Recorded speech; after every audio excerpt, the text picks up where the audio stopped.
Black couple told to wait outside. Then arrive back in a private jet with their lawyer. Have you ever witnessed the kind of blatant discrimination that leaves you breathless, uncertain whether to intervene or simply gape in shock? Today's story will take you on a whirlwind journey filled with injustice, resilience, and sweet, sweet revenge. This is the tale of James and Ebony, a proud black couple who found themselves targeted by prejudice at John F. Kennedy International Airport. Little did the perpetrators know this couple was hiding far more power than anyone could imagine. Get ready for unexpected twists, dramatic confrontations, and a final moment of righteous karma that will leave you cheering for justice. It was a brisk spring morning when James and Ebony Wright pulled up to John F. Kennedy International Airport. The sun was barely peeking through the horizon, casting pale orange rays across the tarmac. Both in their early 30s, the couple was dressed casually, though stylishly. James wore dark jeans, a crisp white button-down, and a navy blue blazer, while Ebony dazzled in a burgundy cardigan paired with black slacks. Despite their impeccable dress sense, neither sought attention. They had come like thousands of others for travel. Their plan was straightforward, a short flight to Miami for a weekend getaway. James had recently celebrated a successful round of fundraisers for the non-profit he ran in Brooklyn, and Ebony, an up-and-coming attorney in Manhattan, could finally take a break from her grueling cases. They were excited. A weekend of sunshine, laughter, and pure relaxation awaited. At check-in, their excitement was met with the usual busy airport chaos. Struggling travelers scrambled for luggage, children cried over missed flights, and exhausted airline personnel did their best to maintain order. The bright screens overhead blinked with arrivals and departures, each letter flickering with digital urgency. For James and Ebony, this was routine. They navigated the hustle with calm efficiency, quickly printing their boarding passes at a self-service kiosk. Before heading to security, Ebony leaned over to James. "Do we have enough time for coffee?" she asked. He glanced at his watch. "Yeah, sure. We've got about 2 hours before boarding. Let's grab something quick," he said, smiling. They made their way to a nearby cafe. The sweet aroma of freshly baked croissants and espresso swirled in the air as they stood in line. With their phones in hand, they alternated between checking their social media feeds and scanning flight updates. It felt like the beginning of a perfect weekend, just an ordinary morning in an extraordinarily busy airport. What they could not foresee was that this perfectly ordinary day would take a turn so shocking that it would become the story of a lifetime. As they approached the security checkpoint, the airport staff directed travelers into winding queues. Bright fluorescent lights reflected off the polished floor. A sea of passengers moved in quiet unison, while TSA agents barked the usual instructions: laptops and liquids out, shoes off the metal detectors, and body scanners whirred in the background. James and Ebony followed the protocol without complaint. But as they neared the final agent who inspected IDs and boarding passes, the first sign of trouble emerged. The agent, a middle-aged man with sunken eyes, kept staring at them longer than necessary. He fumbled their passports, flipping through them multiple times while glancing up with a crinkled forehead. "Is there a problem?" Ebony finally asked, noting his tense expression. The agent blinked, a slight flush creeping across his cheeks. "No, not at all," he replied in a monotone voice, handing back the passports. "You can go ahead." James and Ebony shrugged off the moment, attributing it to an overworked official just having a rough day. Little did they know, this was only the first hint of the prejudice soon to surface with alarming boldness. After clearing security, they navigated the bustling corridor, weaving past families and business travelers.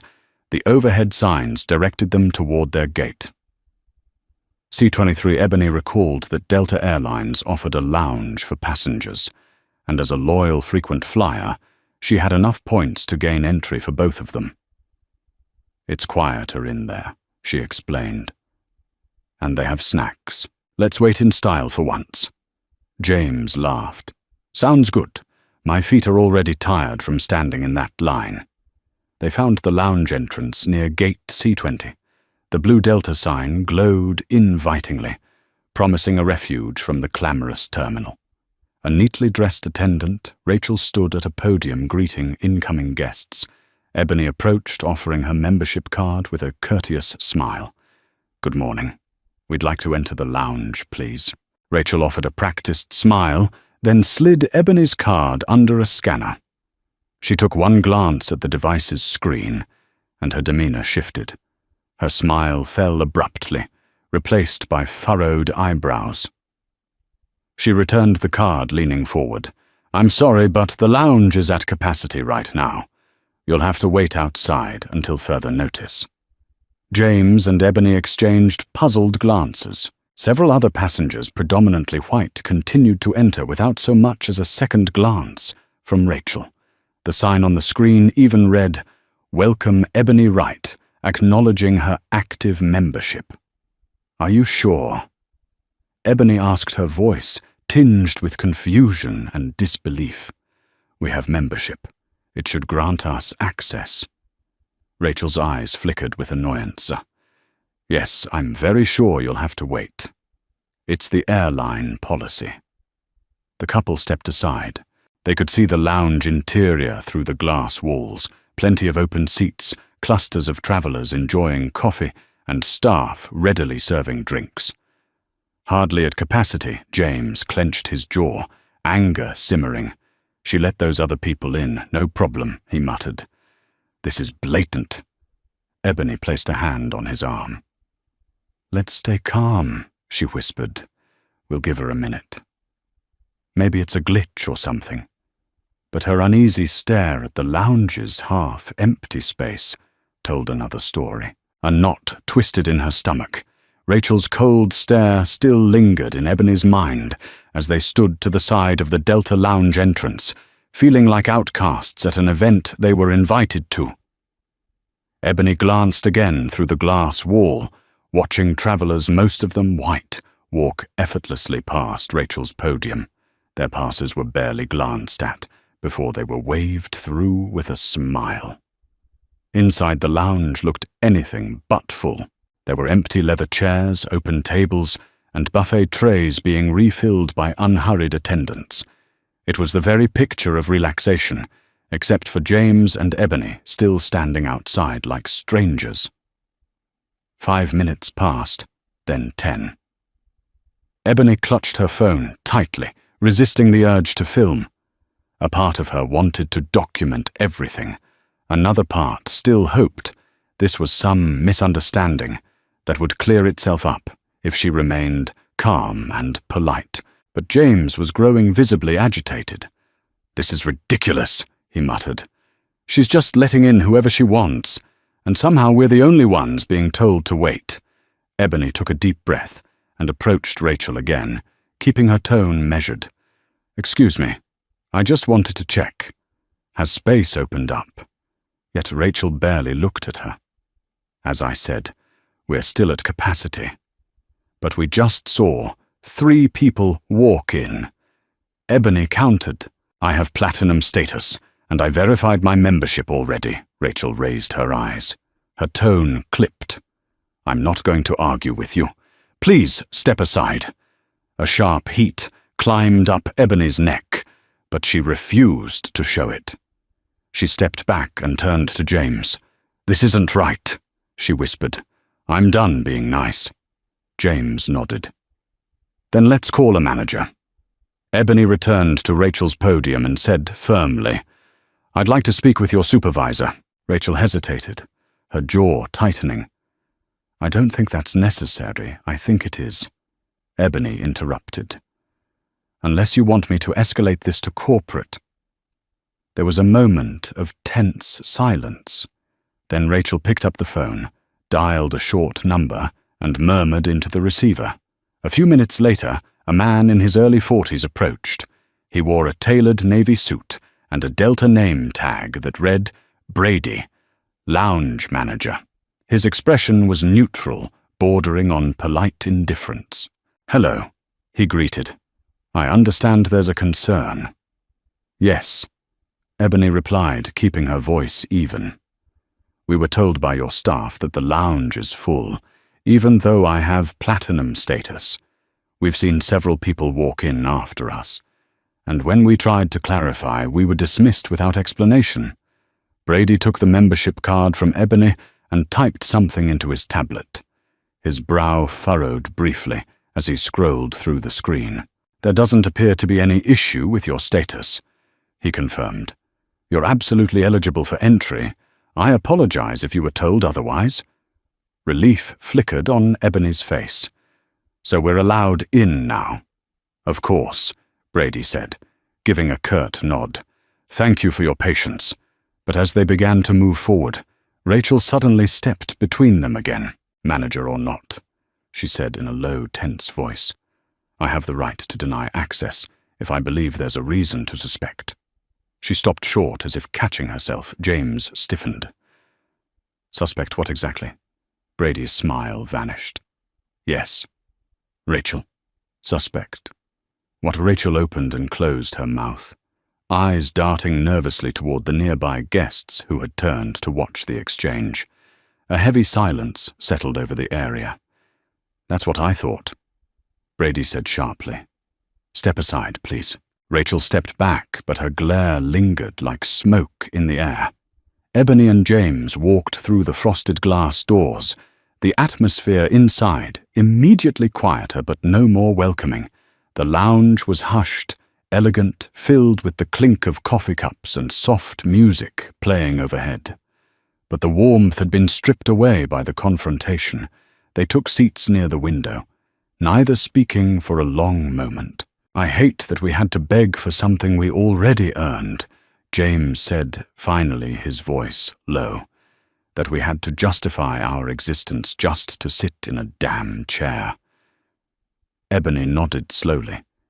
"And if we hadn't asked for a manager, she would have kept us out, just because of how we look."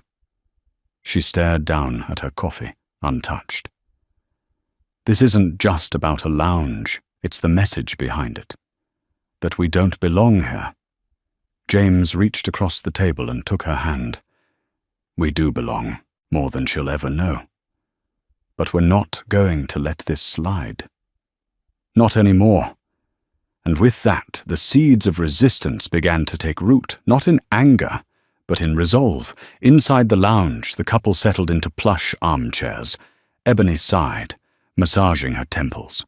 "That was really something," she said softly, her voice trembling with a mixture of anger and hurt. James reached for her hand. "We've seen this before." "Ebony," he said, voice low but firm. "It's not the first time, but it never stops stinging. Are you okay?" She nodded, blinking back tears. "I'll be fine, just frustrated." Their entire day seemed tainted now. The lounge's once cozy atmosphere felt cold and hostile, even as a few staff members served them politely, likely trying to mitigate the situation. Ebony could feel eyes flicking their way. A few sympathetic glances came from fellow passengers, but no one approached or spoke up. The hush was deafening. They spent another 10 minutes in uneasy silence, sipping lukewarm coffee and nibbling on stale pastries. Finally, Ebony pulled out her phone to distract herself. She scrolled through news headlines, but found no solace in the world's chaos. James, equally restless, tried reading a magazine, but ended up flipping pages without absorbing a single word. "This was supposed to be a celebration," Ebony said, voice quivering. "I hate that it's starting off on the wrong foot." James gently squeezed her shoulder. "Once we're in Miami, all of this will be behind us." They had no idea that the drama was only beginning. and it would escalate to shocking levels before the day was done. Their flight was scheduled to depart in an hour, so they decided to leave the lounge early to avoid further unpleasantness. They headed out, stepping back into the terminal's crowded corridor. The overhead monitors displayed boarding time in about 15 minutes for their flight to Miami. However, the moment they stepped outside, they encountered Rachel once again. She stood near the lounge entrance, apparently on break, sipping coffee. Upon spotting James and Ebony, she let out a snide huff. Her lips curled into a sneer. "You people are always so entitled," she said in a hushed voice, but loud enough for them to hear. "Acting like you deserve the world," James froze, mid-step. A surge of heat rose to his face. His first instinct was to lash out to demand she repeat herself, but Ebony grabbed his hand, giving a subtle shake of her head. "She's not worth it," Ebony whispered. Her mind whirred, considering possible courses of action. She was an attorney, after all. A well-documented complaint or a pointed email might work better than an emotional confrontation in a busy terminal. No matter how much she wanted to voice her anger, Ebony knew words in this environment could escalate the situation or be twisted against them. They walked away, ignoring Rachel's low chuckle that trailed after them like a toxic cloud. As they approached Gate C-23, they noticed a cluster of passengers already standing in line, even though boarding hadn't begun. Overhead announcements reminded travelers to remain seated until called, but many had formed a queue anyway, anxious to secure overhead bin space for their carry-ons. James and Ebony settled into the plastic chairs near the gate. They tried to relax. This was just a 2-hour flight, and soon they'd be sipping cocktails under the Florida sun.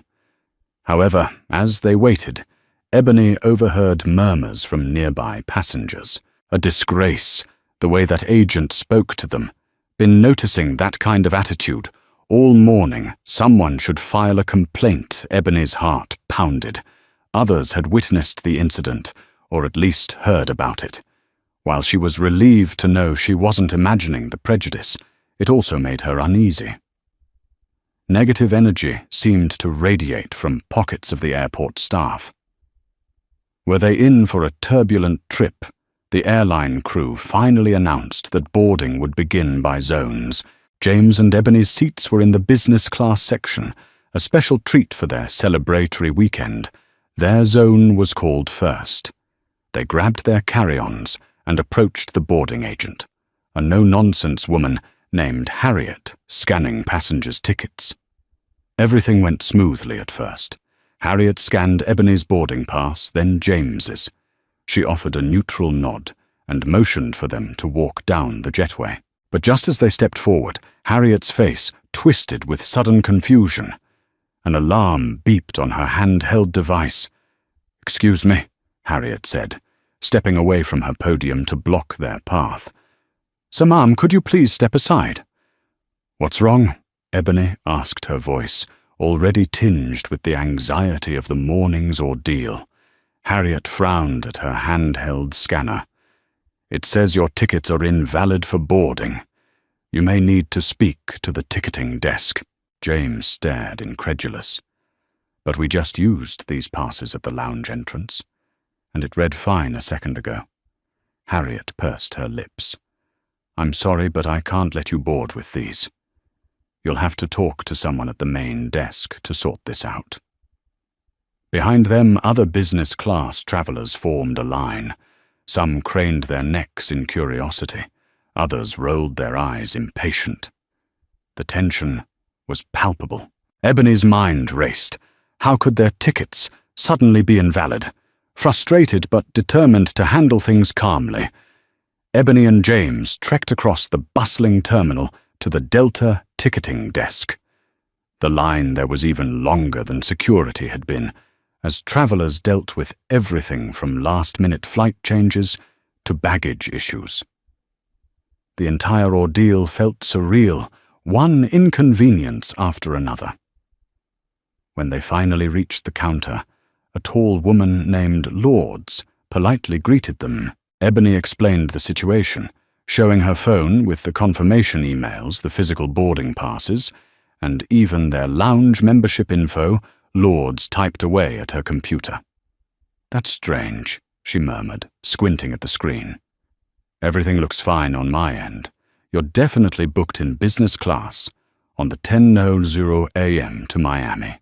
There should be no problem boarding." "Then why were we flagged as invalid?" Ebony asked, her voice tight. Lourdes shrugged, genuine confusion etched across her features. "I'm not sure. Let me reprint your passes. That might fix it." She printed fresh boarding passes. Ebony and James thanked her, feeling a glimmer of hope that perhaps this was just an unfortunate technical glitch. But an uneasy sense told them it might be something more sinister. Rushing back to gate. C-23. They found the business class zone was almost done boarding. Ebony and James hurried to Harriet, offering the newly printed passes. Harriet scanned them. This time the scanner beeped green, but Harriet's expression remained guarded. "All set," she mumbled. "Have a good flight." Their relief was short-lived. As they walked down the jetway, they caught sight of Rachel, the same lounge attendant, casually leaning against a nearby wall, engaged in conversation with another gate agent. She glanced at James, and Ebony smirked, and then leaned in to whisper something to her co-worker. They both erupted in laughter. James felt his blood boil. Had Rachel orchestrated this hassle? He couldn't prove it, but the timing and her presence were far too coincidental. Ebony, sensing his anger, silently guided him forward onto the plane. She was determined not to let these provocations ruin their trip. They boarded the aircraft, found their business class seats, and tried to settle in, yet the sense of injustice lingered in the stale airplane air. Just when they thought they could finally breathe, a flight attendant appeared at their row, scanning a paper manifest. Her name tag read Cheryl. With a polite but strained smile, she announced that their seats had been reassigned due to an equipment upgrade in another row. This left Ebony and James baffled, especially as no other passengers seemed to be shuffled around. "We'd like to stay in our assigned seats if that's possible." Ebony politely insisted. Cheryl checked her clipboard. "We really need to finalize these seat moves. If you could just come with me." Ebony and James exchanged exasperated looks. They stood to follow her, lugging their carry-ons. The aisle was crowded with people settling in, so they had to edge carefully through. Heads turned, eyebrows rose as if every passenger sensed the friction swirling around the couple. Cheryl led them further back, still in business class, but to seats near the galley. The cabin layout there was less spacious, and the area would be more hectic with flight attendants preparing service. Ebony noted that the seats were also slightly narrower. While still business class in name, it was clearly a downgrade from their original seats, which had lie-flat capabilities. James spoke up, voice tense. "We paid for the front row seats specifically. Why are we being moved?" Cheryl's smile faltered. "It's a last-minute equipment swap. I'm really sorry. Here are some complimentary meal vouchers for your next flight." She extended a pair of printed coupons. Ebony sighed. Arguing would likely cause a scene and delay the flight further. Besides, Ebony suspected that continuing to protest might prompt them to be removed from the plane entirely. The entire fiasco stung like salt in a wound. Nevertheless, they took their new seats, each lost in private frustration. Shortly after takeoff, Ebony attempted to calm herself by reading a novel on her e-reader. James tried to distract himself with a movie. They were cruising at 30,000 feet, flight attendants, bustling about, delivering beverages and blankets. But the tension between them and the airline staff was far from dissipated. When a flight attendant came by with refreshments, Ebony politely requested a glass of orange juice. The attendant frowned. "We're out of orange juice. she said curtly, moving on without another word. Moments later, Ebony saw the same attendant serving orange juice to a passenger seated 2 rows ahead. The subtle digs continued. James asked for an extra pillow. He was handed a threadbare one that looked like it had seen better days, while a white couple in the next row received plump new ones minutes later. Each slight was small, almost deniable, yet cumulatively they formed a distressing pattern of discrimination, James whispered, leaning close to Ebony's ear.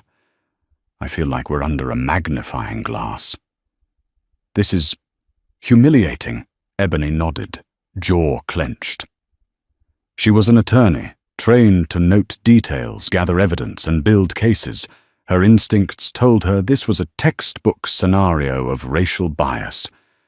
She quietly began documenting incidents in her phone. If nothing else, she wanted an accurate record to show the airline's higher-ups or potential legal channels later. Halfway through the flight, Ebony noticed an older white gentleman in the seat across the aisle who had been observing the situation. He leaned over with a friendly smile. "Excuse me." I couldn't help but notice all the seat shuffling and inconvenience you two have faced. Is everything all right? Ebony and James exchanged cautious looks. Nonetheless, Ebony replied politely, "We're managing." It's been quite a morning. The man introduced himself as Gerald Brown, a retired police chief from upstate New York. I've seen a lot of folks go through discrimination, sometimes right in front of my eyes. He said softly, "I don't like what I've been seeing here." Ebony offered a small, relieved smile. "Thank you for your concern. It helps to know we're not alone in noticing this." Gerald nodded. "Don't let them ruin your trip. Enjoy Miami. But if you need a witness statement for a complaint, I'd be glad to provide one." His words bolstered their spirits. Ebony exchanged phone numbers with Gerald, grateful for his solidarity. When the plane landed at Miami International Airport, Ebony and James felt a mix of relief and simmering resentment. The flight had been only 2 hours, but it felt like an eternity. Every small microaggression clung to them like an unpleasant odor they couldn't shake. They deplaned without incident. Oddly enough, Harriet, the gate agent from JFK, was also on board as a non-rev passenger. She gave them a sideways glance, but said nothing. Rachel was nowhere to be seen. Presumably her shift ended in New York. Still, her sneering face lingered in Ebony's mind. Walking through Miami's sleek terminal, they tried to shift gears mentally. This was their time to unwind and celebrate. They had a hotel suite waiting in South Beach with an ocean view that promised respite from the day's ordeals. But neither could fully shake the sting of the blatant bias they'd faced. It would take more than sunshine to erase that memory. They arrived at their waterfront hotel, checked in, and tried to relax. The open balcony overlooked the shimmering Atlantic, and the warm breeze carried the fragrance of salt and exotic flowers. Yet the tension coiled inside them refused to fully release. "Maybe we should just try to enjoy this," James said, attempting a smile as he opened a chilled bottle of champagne. "We deserve at least a couple days of peace." Ebony tried to mirror his optimism, but found her mind wandering back to the lounge incident. "It's not just about us," she said, thinking aloud. "This kind of discrimination is happening to so many people, I can't just let it go." As an attorney, Ebony was well versed in civil rights law. She knew that the series of events they endured could potentially form the basis for a strong complaint or even a lawsuit, particularly if they discovered a pattern of behavior at the airline. She wanted to hold someone accountable, not just for her own sake, but for others who might suffer similar indignities. James gently placed a hand on her shoulder. "We'll do something about it," he promised. But let's at least try to rest tonight." So they tried. They walked along South Beach, dined at a fancy restaurant, listened to live music. Yet a dark cloud hovered in their thoughts. Neither could fully escape it. The next morning, Ebony woke to a string of missed calls from her law firm's managing partner, Alicia Hayes Worried. Ebony quickly returned the call. She was met with anxious urgency on the other end. "Ebony, something's come up," Alicia said. "A high-profile case. We need you back in New York for an immediate consultation. The client specifically requested you based on your track record with civil rights litigation. I'm sorry to interrupt your vacation, but this is urgent and potentially huge." Ebony's heart pounded. "Of course, I'll do whatever's needed. I can catch a flight back tonight." "Thank you," Alicia replied, sounding relieved. "I'll arrange a meeting as soon as you land." Ebony ended the call and explained to James, "I have to go back a day early, but you can stay. This is your vacation, too." James shook his head. "There's too much going on. Besides, I have some calls to make regarding our non-profit expansions. Let's just cut the trip short and handle business." They decided to take an evening flight back to JFK, hoping to slip home quietly. Neither guessed that fate had other plans. They arrived at Miami International well ahead of schedule for their return flight. The lines were surprisingly short, and check-in was smooth this time. Ebony silently thanked the travel gods for small mercies, yet as they strolled past the airport shops towards security, they spotted the same airline lounge sign. Ebony paused, wanting a quiet place to make final preparations for her upcoming meeting. They tentatively approached the lounge desk, half dreading a repeat of the humiliating scene. To their relief, the Miami lounge staff was welcoming. They scanned Ebony's membership card and gestured them inside. No fuss, no suspicious stares. Ebony let out a small sigh of gratitude. Inside, they found a corner table by the window overlooking the runway. Ebony opened her laptop to review case files Alicia had emailed, while James scrolled through messages from potential donors. For a short while, they both forgot the horrors at JFK. Maybe they thought that Fiasco was an isolated case of rogue staff members. How wrong they were. The Miami sun dipped low on the horizon as Ebony and James walked through the gleaming corridors of Miami International Airport suitcase wheels, humming over polished tiles. The trip had ended earlier than planned, but neither of them regretted it. Their minds were no longer in vacation mode. They were focused, alert, and despite their calm exterior, still reeling from the indignities they'd faced just days before at JFK. But this evening felt smoother. Check-in had been efficient. The staff at the Delta counter had greeted them with polite smiles, scanning their IDs and boarding passes without so much as a second glance. Even the lounge experience, a potentially triggering moment after what happened in New York, had been uneventful, in fact welcoming. No icy glares, no condescending tone, just the usual courtesy they should have received all along. "Maybe this is a sign," James murmured, as they sipped coffee inside the Miami lounge. A reminder that not every Delta employee is like Rachel. Ebony nodded cautiously. "Maybe. But it only takes one person to trigger chaos." "Let's stay alert." They packed up their things and headed toward their gate. The overhead screen displayed their flight. Delta 457 to JFK. On time. Boarding would begin in 15 minutes. The gate area buzzed with movement, families juggling children and carry-ons, solo travelers flipping through paperbacks, business types pecking at laptop keyboards. A kind of collective fatigue hung in the air, the quiet restlessness of an airport nearing the end of the day. James and Ebony stood in the designated lane for business class. As their boarding group was called, they stepped forward, boarding passes and IDs ready. The young gate agent, A woman with a bright smile and a calm demeanor greeted them. "Hi there. Let me just scan you in." She scanned Ebony's pass. Beep. Then James's beep. Green lights. She nodded. All set. "Welcome aboard." A wave of relief passed between them. This finally was how travel was supposed to be. Simple, fair, uneventful.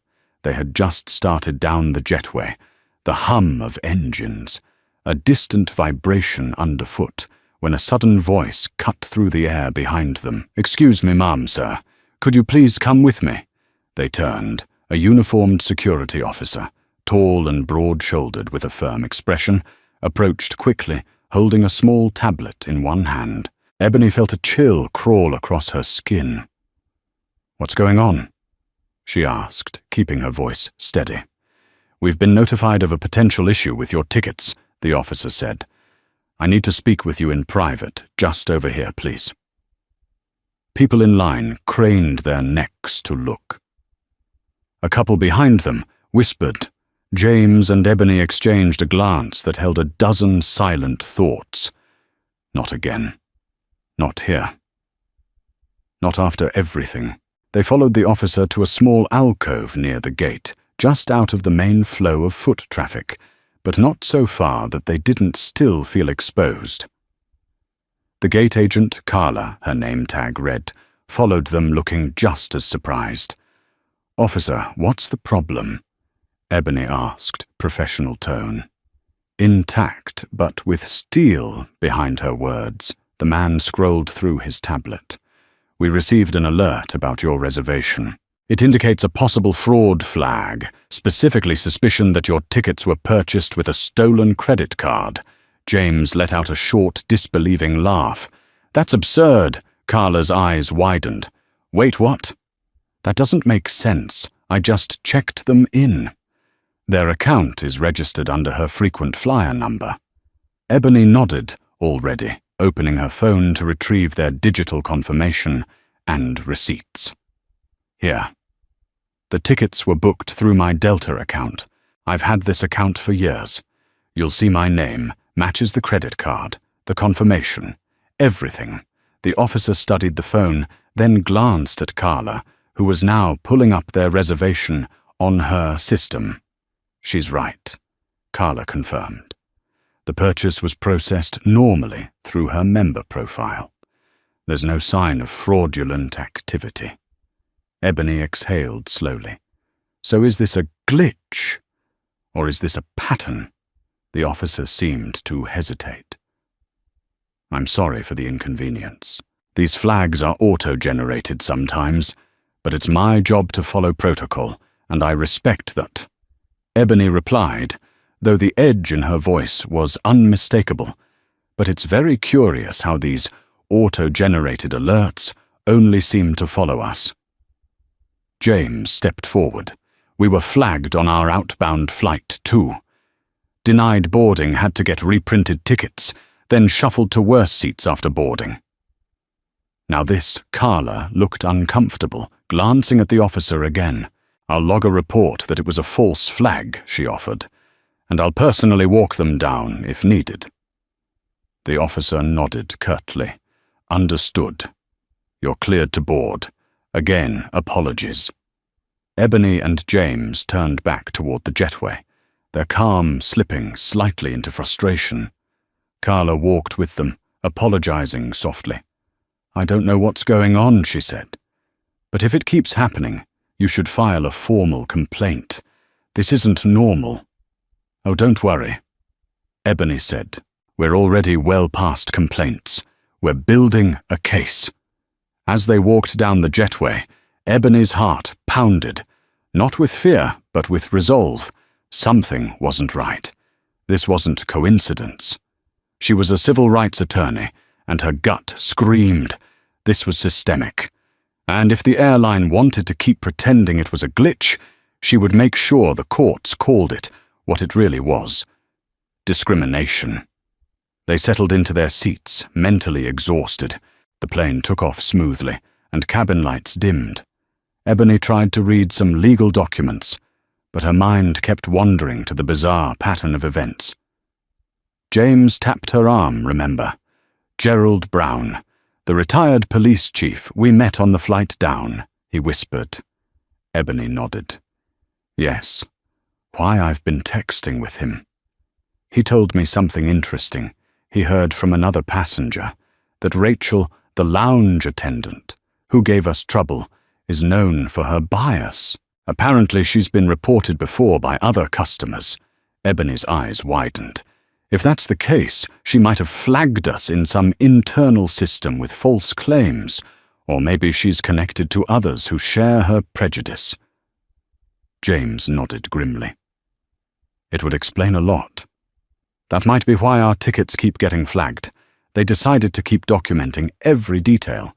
If Ebony's firm gave her leeway, she would consider launching a formal complaint or even a lawsuit. They suspected that the pattern of harassment wasn't random. It was orchestrated by individuals abusing their positions. The flight landed around midnight at JFK Ebony, and James, weary from stress, collected their luggage and grabbed a taxi back to their Brooklyn loft. For a few hours they managed to sleep, fitfully haunted by swirling thoughts of discrimination and the upcoming high-profile case. Early the next morning, Ebony rushed to her law firm's Manhattan office. James stayed home to handle non-profit business. Seated in Alicia Hayes's spacious corner office, Ebony reviewed the details of the new client's case, a group of former employees alleging severe racial discrimination at a major financial institution. Ebony was determined to fight for them. "Are you up for this?" Alicia asked, noticing Ebony's tired eyes. "You just got back from Miami, and I'm hearing about some personal airport issues. If you need a day." Ebony shook her head firmly. "I'm ready. In fact, this hits close to home."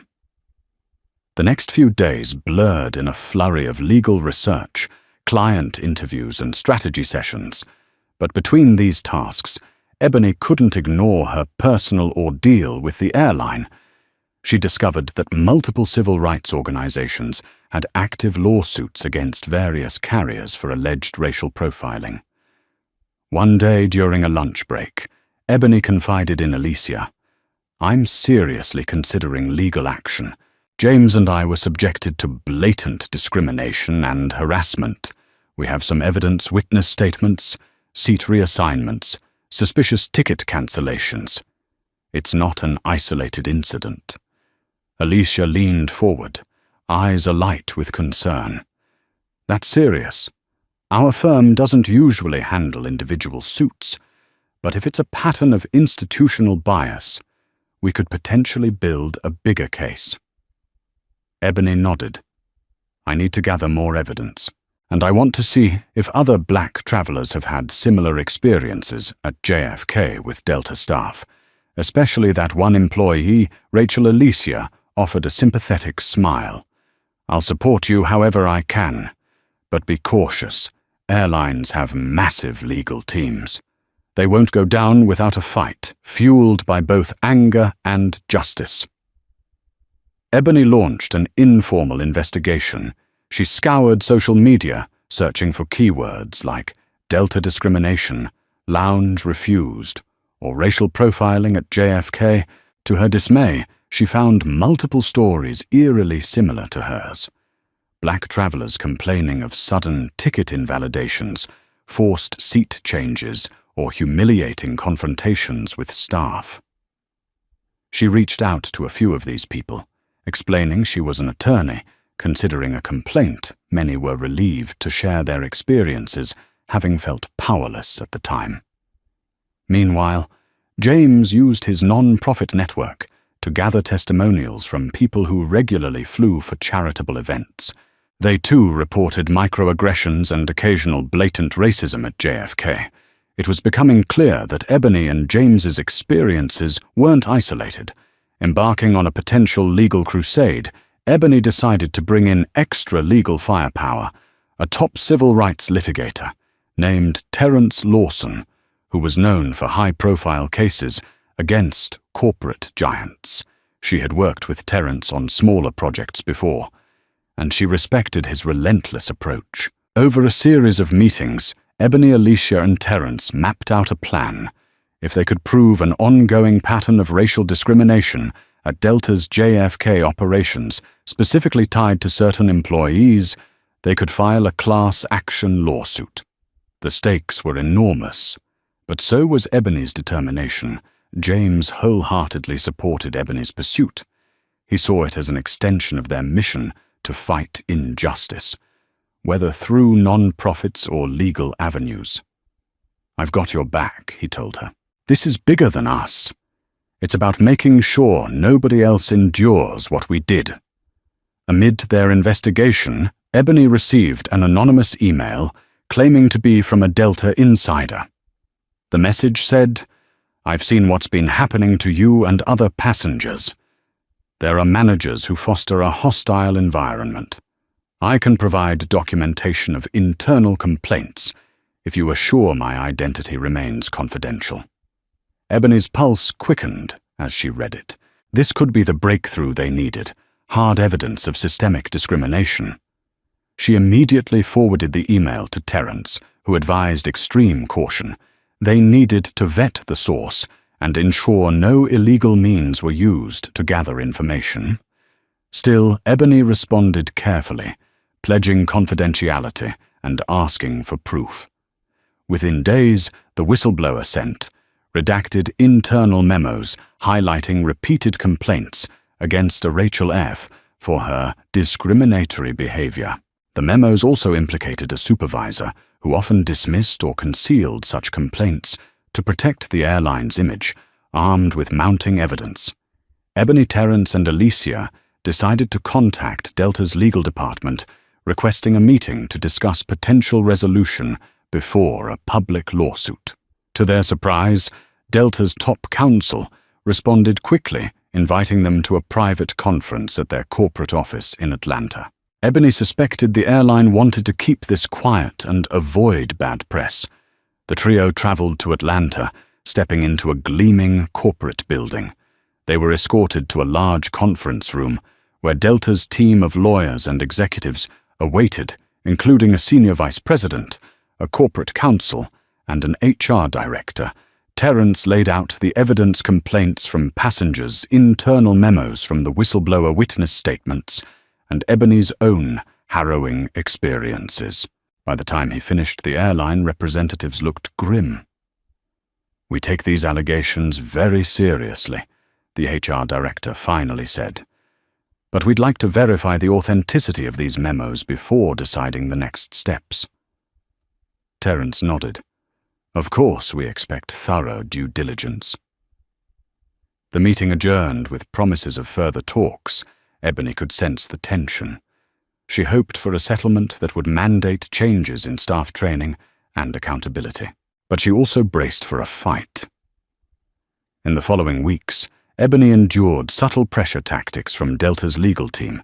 They questioned her credibility, demanded to know the identity of the whistleblower, and insinuated that her involvement was a personal vendetta. Emails flew back and forth, each growing more terse. She refused to buckle with Terence at her side. Ebony insisted on full accountability. Her firm's resources supported them, and her passion for justice kept her motivated. Meanwhile, James offered emotional support, reminding her of their shared commitment. But the airline's stall tactics were draining. Ebony began losing sleep. Her nightmares filled with flashbacks of the humiliations at the lounge, the gate, the plane. She was up against a giant, but she refused to back down. One evening, while Ebony worked late at her firm, her phone buzzed with a call from an unknown number. She hesitated, then answered. A familiar voice spoke. It was the whistleblower again. "They're investigating me," he said, panic lacing his tone. "I'm not sure how long I can remain hidden, but I have more documents, ones that detail a directive from a regional supervisor to specifically monitor black travelers who appear affluent." Ebony's blood ran cold. "That's a smoking gun," she whispered. "If we can prove that was an official instruction." It's real. The whistleblower insisted, I'll try to send it tonight. Sure enough, within hours, Ebony received a batch of emails, including one from a mid-level manager, instructing employees at JFK to give extra scrutiny to black passengers accessing premium services. The rationale was to protect the airline from fraudulent upgrades. Ebony's outrage soared. The directive was brazenly racist. With the newly uncovered directive, Ebony and Terence prepared for a massive lawsuit. Terence drafted a complaint that not only targeted Rachel and her supervisor by name, but also implicated Delta's JFK management. The complaint alleged systemic racial discrimination, citing multiple passenger testimonies and internal memos. Before filing, they reached out to Delta's counsel again, presenting the new evidence. They gave the airline one last chance to negotiate a comprehensive settlement. This is your final opportunity to address this. Quietly, Terence wrote in an email, otherwise we file in federal court. A day later, Ebony received a personal invitation from Delta's top executives, an all-expenses-paid trip to their corporate office in Atlanta to discuss the matter face-to-face, along with Ebony's attorney and whomever else she wished to bring. Ebony was wary, suspecting they might try to persuade her to drop the suit. She consulted James. They're either going to offer a serious settlement, or they'll try to undermine us. James grinned. Let's show up in style. I have a contact who owes me a favor. How do you feel about flying? Private Ebony blinked in surprise. Private? That's extravagant. He shrugged. We can afford it with a friend's discount. Besides, it'll send a message. They can't keep us outside or shuffle us around anymore. On the day of the meeting, Ebony, James, Terence, and Alicia arrived at Teterboro Airport in New Jersey, where a sleek private jet awaited. It was a far cry from the cramped, tension-filled experiences they'd endured with Delta. The pilot and crew greeted them with warm smiles, no discrimination or suspicion in sight. When the jet landed in Atlanta, a limousine escorted them to Delta's headquarters. Executives who once dismissed Ebony's claims now stood with forced smiles, welcoming her legal team. The shock on their faces was palpable.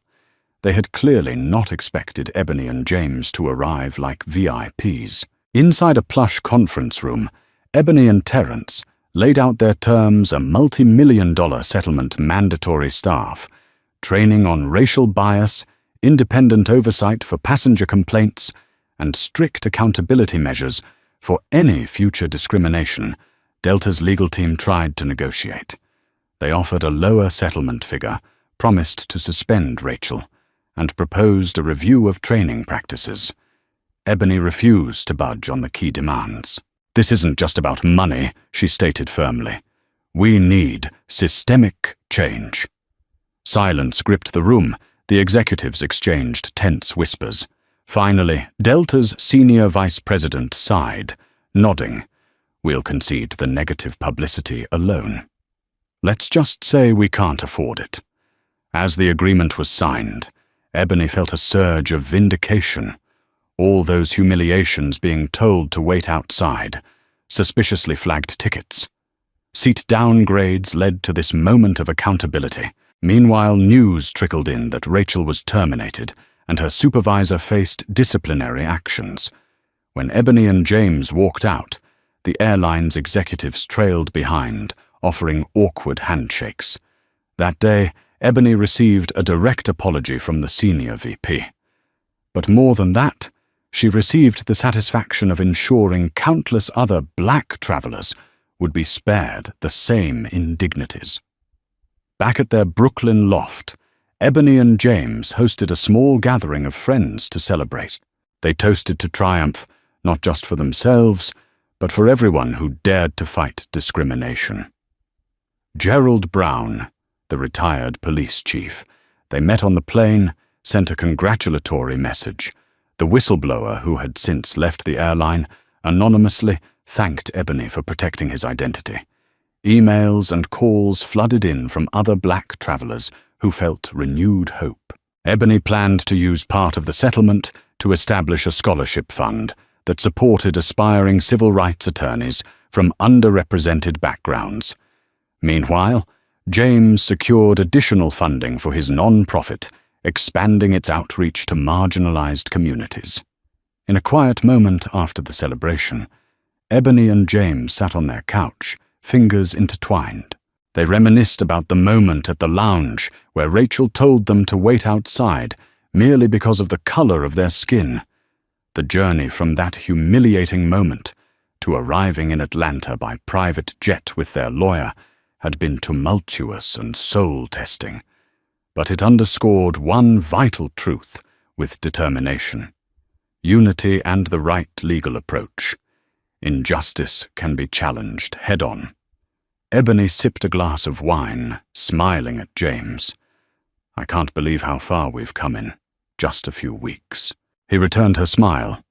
"And I can't wait to see how many more doors open now that we've closed this chapter." They had proven they weren't just another couple at the mercy of a biased system. They were a force for change. The fight had been draining, but the victory was oh so sweet. Thank you for joining us on this powerful journey of resilience, courage, and vindication. In a world where injustice can lurk in the most unexpected places, even within the routine act of traveling, James and Ebony's story reminds us that we are never powerless. By documenting their experiences, gathering allies, and taking decisive legal action, they exposed a systemic problem and inspired meaningful change. If this story moved, you don't let it end here. Share it with a friend who needs hope or someone who might learn from it. Hit the like button to show your support for challenging discrimination, and subscribe to this channel for more narratives that unveil truth and champion equality. Together, we can amplify each other's voices and spark conversations that matter. Thank you for watching, and remember, your stance against injustice can help create a better future for all.